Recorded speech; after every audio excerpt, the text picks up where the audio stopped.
Okay, gang, it's the average guy coming back at you with a first impression review after the very first running of our Traxxas Slash that we just picked up today.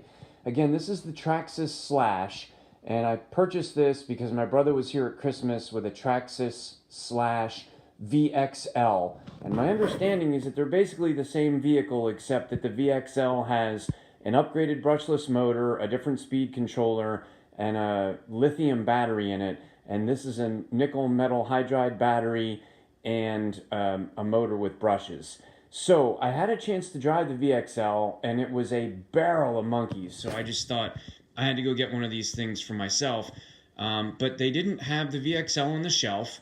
And so in the previous review, you see that we purchased this one and how much it cost and all that jazz. But I gotta say, this thing is friggin' awesome. It is stupid fast out of the box.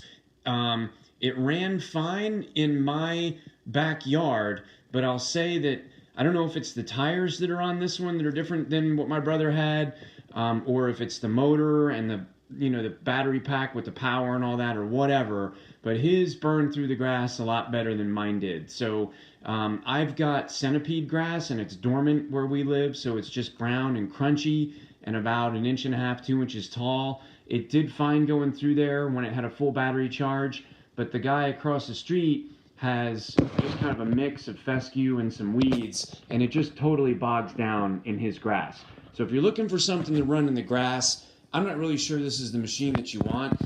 It did awesome on my gravel road, and it did, of course, awesome on a concrete driveway, but as promised, the first run out there, it did take some abuse.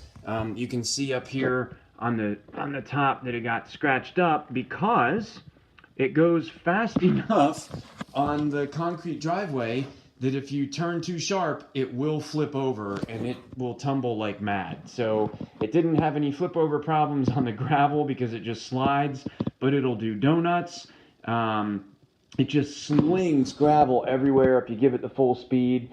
And really, again, it was a hoot. It was just a lot of fun. So highly recommend this thing. I'll say that it ran exactly 15 minutes before I noticed that it started to slow down because the battery was going dead. And at the 20-minute mark, it was completely dead. And we ran the snot out of it. And when I say we, my youngest daughter was out there with me, and she's 9 years old. She had a blast with it. She was easily able to control it.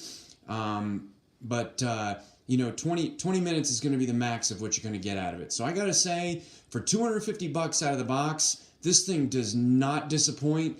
We're going to probably set up some jumps and some obstacles and stuff in the backyard over the next couple of days and put this thing to the test a little further. But out of the box, first impression for something that you can just throw it out on the ground after you charge the battery and go play, it's shockingly fast compared to what I grew up with as a kid. I had a Tamiya remote control car. This thing just puts that to shame. So hope you enjoy the review. Maybe we'll put some video up tomorrow of the thing running around, and we'll see you on the next one.